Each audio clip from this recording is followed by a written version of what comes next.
मकर रास या आठवड्यात मकर राशीच्या जातकांना आपल्या व्यावसायिक आणि वैयक्तिक जीवनात अधिक जबाबदारीने वागावे लागेल. कामाच्या ठिकाणी काही नवीन आव्हाने येऊ शकतात. तुम्ही ती लिलया पार करा, ज्यांचा सामना करण्यासाठी तुम्हाला मात्र अधिक प्रयत्न करावे लागतील. तुमच्या कामाच्या पद्धतीत सुधारणा करण्याची गरज आहे.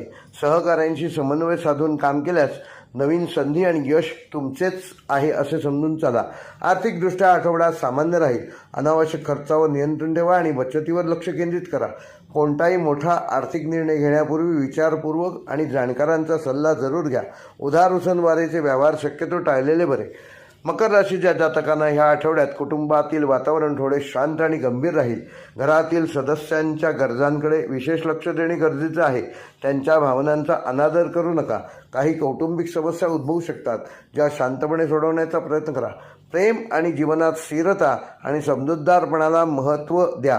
आपल्या जोडीदारासोबत अधिक वेळ घालवा आणि त्यांच्या भावनांचाही आदर करा. विद्यार्थ्यांसाठी हा आठवडा अभ्यासात अधिक लक्ष केंद्रित करण्याचा असणार असून कठोर परिश्रमांना पर्याय नाही हे पक्क मनात बिंबवा. आरोग्याच्या दृष्टीने मकर राशीच्या जातकांना ह्या आठवड्यात आपल्या आरोग्याची विशेष काळजी घ्यावी लागेल. शारीरिक आणि मानसिक थकवा जाणवणार नाही याकरिता आपण योग्य ती काळजी घ्या. नियमित व्यायाम करा आणि पुरेशी विश्रांती घ्या. कामाचा ताण कमी करण्याचा प्रयत्न करा. कामाच्या ठिकाणी अधिक लक्ष केंद्रित करा आणि संयमाने काम करा. आर्थिक नियोजन व्यवस्थित करा आणि अनावश्यक खर्च टाळा. कुटुंबातील सदस्यांशी संवाद साधा आणि त्यांच्या भावनांचा आदर करा.